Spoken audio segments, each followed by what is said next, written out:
You are Locked On Wolves POSTCAST, part of Locked On Minnesota on the Locked On Podcast Network. Your team every day.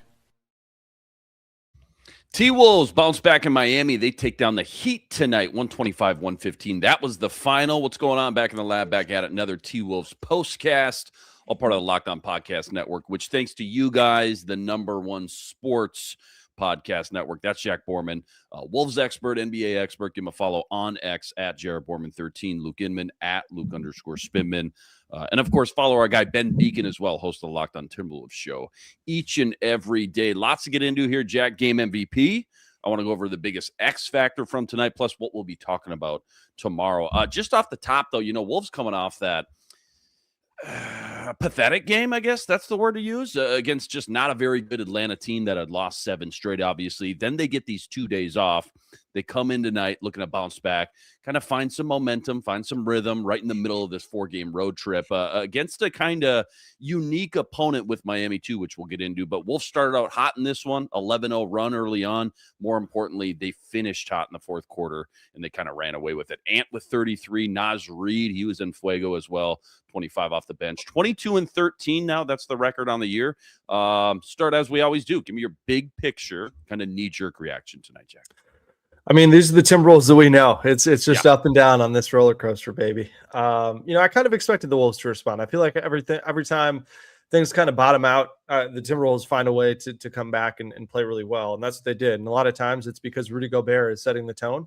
But that's what he did in the first 4 minutes of this game. Had 6 points, 3 offensive rebounds, played with a lot of force, which was great. And then like you said, a unique opponent for the Timberwolves, which I think was kind of good for them and forced them to lock in on some game plan details, right? The Heat set the fewest screens in the NBA by a mile. This is a era of the NBA of pace and space, a lot of high ball screens and playing off of that. But the Heat just don't really do that. They don't set very many screens. It's predicated on a lot of just player movement and winning and isolation and just moving the ball from side to side.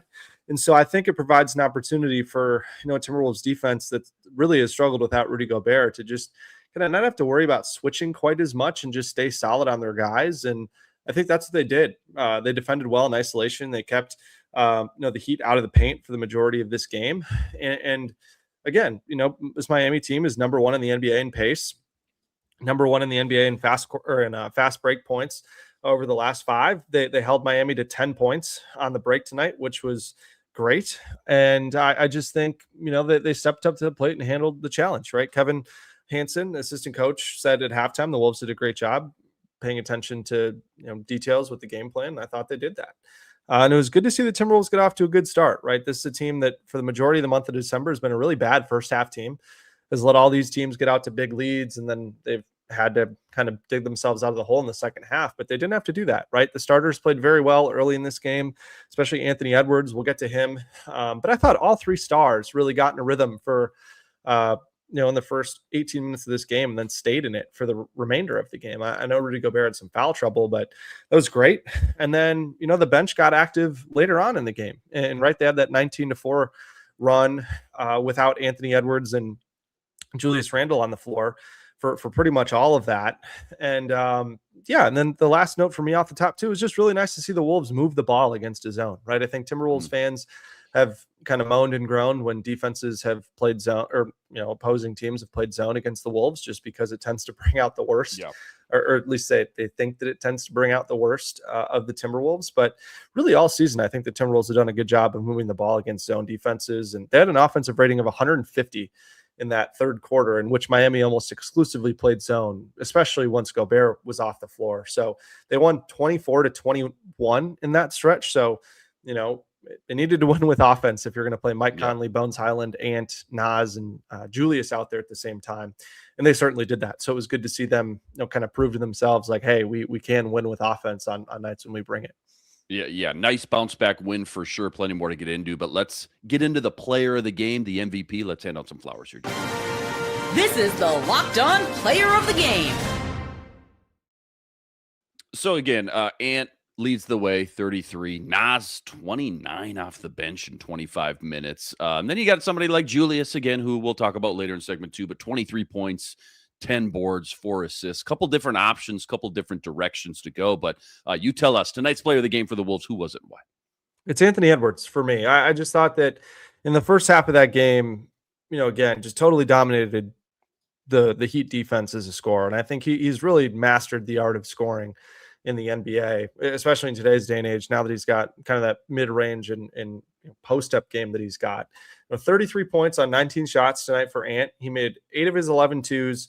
The fact that Ant can still put up 33 points on 19 shots while making 2 of his 8 threes is pretty remarkable. It just shows you the ability he has to finish at the rim and then be able to get to the free throw line. Made 11 of his 14 free throws tonight.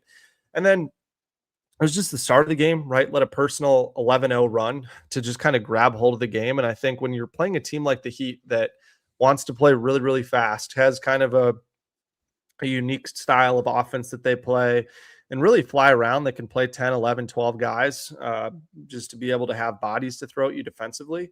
I thought the Wolves kind of grabbing control of the game early was really important. And Anthony Edwards played probably the most integral role in doing that. And then he also played great defense in that first quarter, right? He was switching off between Norm Powell and Davion Mitchell, kind of going back and forth with Dante DiVincenzo, depending on whether the Timberwolves had a make or a miss. And neither of those guys really got in the game early, really in the first 18 minutes. Powell kind of came on later in the game. And then in the third quarter for Ant, I thought he did a really good job of funneling the ball to Bones and Mike in the slots and to top the key against that zone defense. He didn't try to force anything at all, which I think he's tried to do in the past, just shooting over the top of zones instead of allowing all 5 guys on the floor to be part of the game and move the ball from side to side.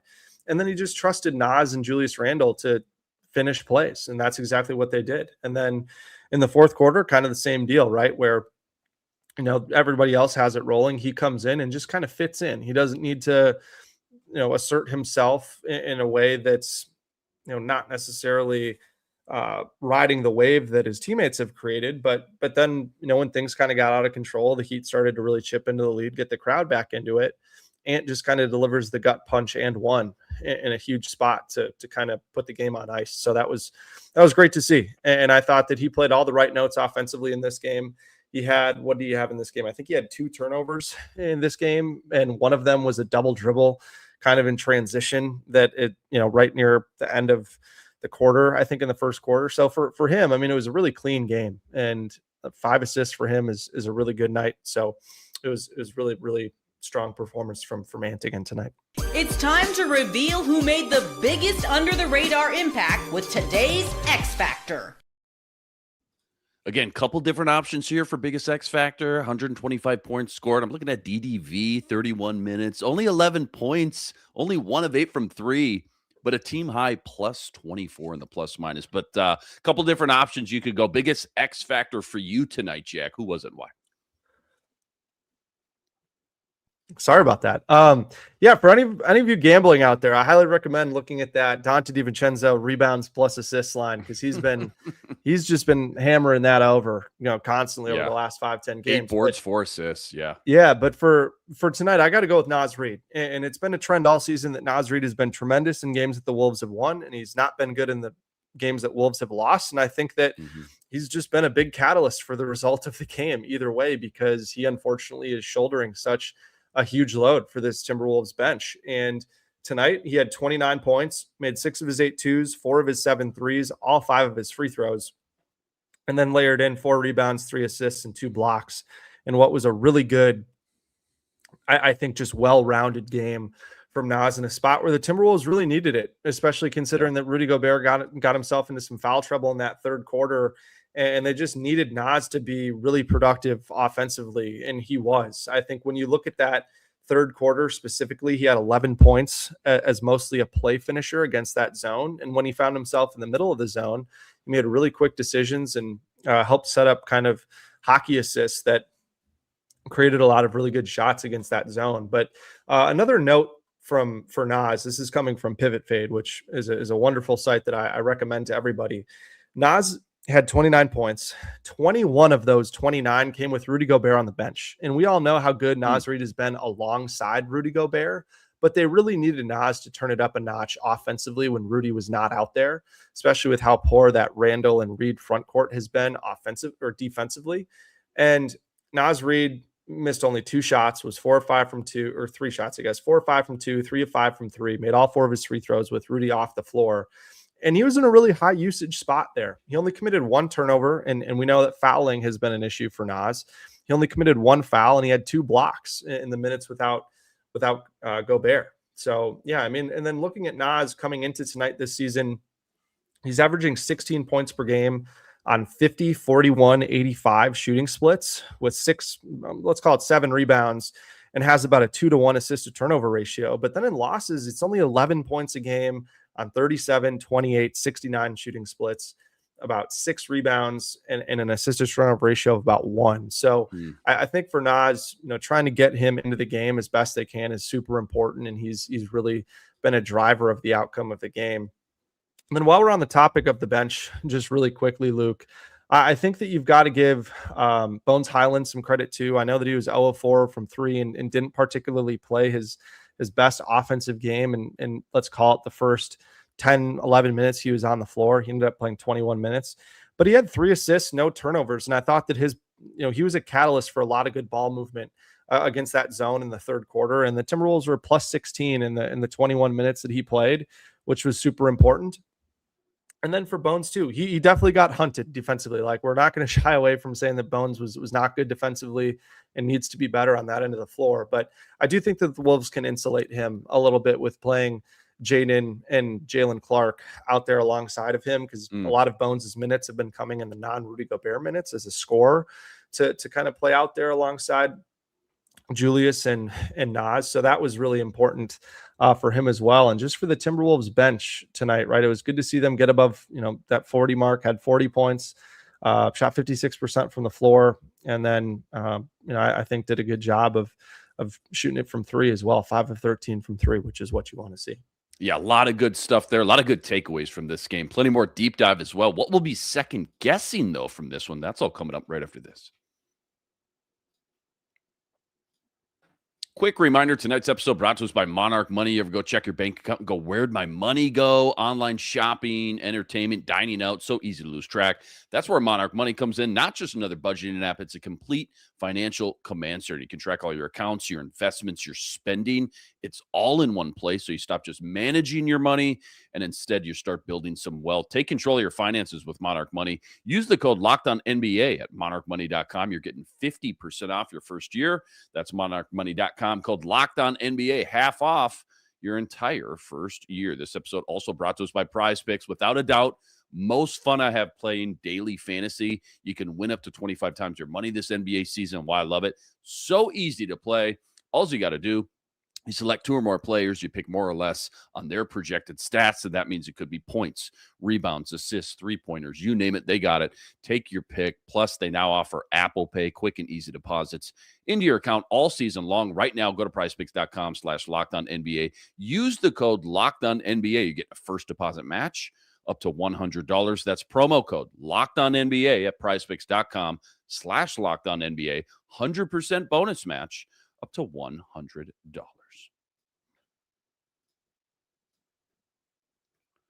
All right, Jack, before we get into what we'll be talking about, I guess I want to know if you're second guessing anything after this. Since hindsight is always 20/20, let's deliver today's second guess. Maybe a little tougher after a win, after you put up a $125, but anything you're second guessing from this one, Jack? Anything that sticks out the most? Yeah, for me, I think it's just got to be the way that they're using Jaden McDaniels offensively, right? I think for the majority of the start of this season, Jaden McDaniels was a revelation in terms of how efficient he was scoring, how often he was in double figures. But Jaden McDaniels now 3 straight games scoring less than 10 points. It's his 3rd straight game taking less than 10 shot attempts, and he had 9 points in that win over Chicago, or 9 shot attempts in the win over Chicago. He has just 9 shot attempts in the 2 games since then. That's crazy. And I just think that, Jaden's scoring and his offensive production in the early part of this season was one of the biggest wins for the Timberwolves. And I think that they just haven't been able to get to that. And I think it's a two-way street, right? I do think the Timberwolves need to make more of a conscious effort to try to set more pin down screens for Jaden and get him the ball kind of curling into the middle of the floor while he has it on the move, can get into that mid-range where he can either elevate over smaller defenders or get all the way to the rim and finish at a super high rate that we know that he can. But I just think for him to have 4 shot attempts tonight in his 34 minutes, he had 4 stocks in his 34 minutes. I mean, it's tough to have that similar production as a lack of aggression and then defensive production like that. And then, I think again, my wish, I guess, would be for the Timberwolves to just use Jaden McDaniels in the slot a little more alongside Anthony Edwards, right? I think that too often they have him parked down in the corner and they have Randall in the slot.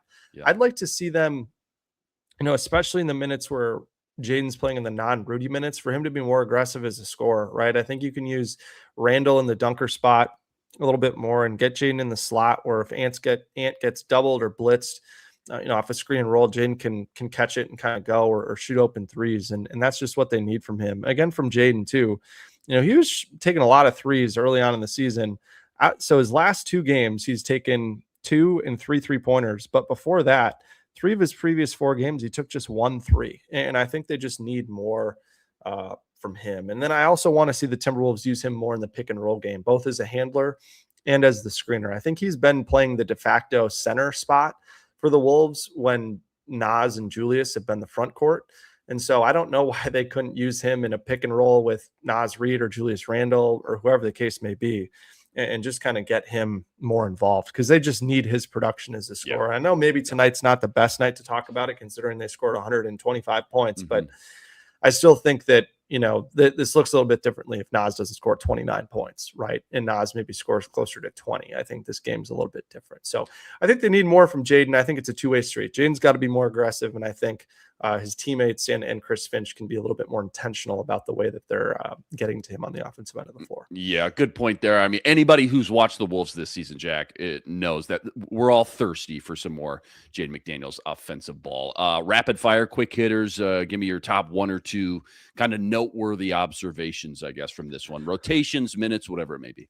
Yeah, so Chris Finch, early part of the season, did the whole Jaden McDaniels, Jalen Clark, both on the floor when Gobert was off the floor. He went back to that tonight. And then Jaden was functionally playing the center in those minutes as a defender, which I think is great because he's an awesome rim protector. And then when Dante DiVincenzo came in for Jalen Clark, they went to a zone. And I really liked that, just as a different look. They've got to rebound well. And I think, when you've got, Dante and Bones, 2 guys that are willing to stick their heads in there and rebound. And then, Jaden, Naz, Julius, all guys who can rebound. That was great. Another thing, I thought the Wolves made a ton of extra passes on possessions that swung the ball from side to side, 3 or 4 different times, which is great to see. I think generated a lot of open shots. So it's good to see the Wolves prove that not only can they do that, but they did that pretty consistently over the course of the game tonight. And then just Julius Randle. I thought Julius Randle was awesome tonight. It kind of fell behind the wayside of, a really strong start for Rudy, a really good Ant game, a really good Naz game, but super clean game from Julius. Another double-double for him of 23 points and 10 rebounds. So great to see Julius have a bounce-back game tonight. This is what you'll be talking about. I mean, you kind of touched on it. I know we only got about 90 seconds or so, but one of the many storylines this year, kind of the Jekyll and Hyde nature of not just the team, but guys like McDaniels, who we already talked about, and then Julius and Naz Reid as well. Jack, your thoughts on those guys and kind of which version we've been getting on a night-to-night basis? Yeah, I think that how far the Timberwolves go this season, if they, for the sake of this conversation, let's just assume that they have the same team, for the majority or pretty much the same rotation into the playoffs. I think it's just going to be dependent upon which versions of Naz Reid and Julius Randle that we get, right? Naz Reid has games of 29 and 33 points in his last 3 games.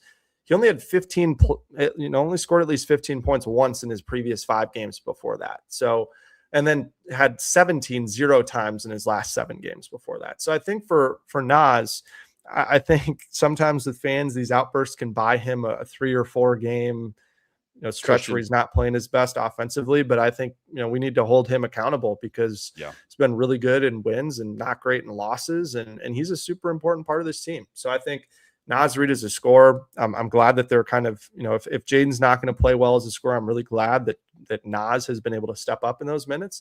And then I just think with Randle, right? Randle has now over the last 5 games gone, every other game of being awesome or really poor. And so for Randle, I just think it's about the energy that he brings to the game, right? When he brings great energy to the game and really plays hard defensively, fights on the glass and doesn't try to force it offensively. He's a super impactful, all-star, fringe, all-NBA caliber player for this Timberwolves team. But when he doesn't bring good energy, I think it really just drags everyone else down. And I hope that he realizes the kind of sway and the impact that he has, because we all know and love what Julius can do. He did it in the playoffs last season. And he's just a super important part of this Timberwolves team if he's going to continue to be on the team this year and potentially beyond. Fantastic stuff. Per usual, Jack, T-Wolves bounce back in Miami. They take down the Heat 125-115. That's your final. Ant team high 33. Nas Reid with 29 off the bench as well. 22-13 now. That's the record on the year. Much love to all you guys, all the everydayers out there that always make us your first listen.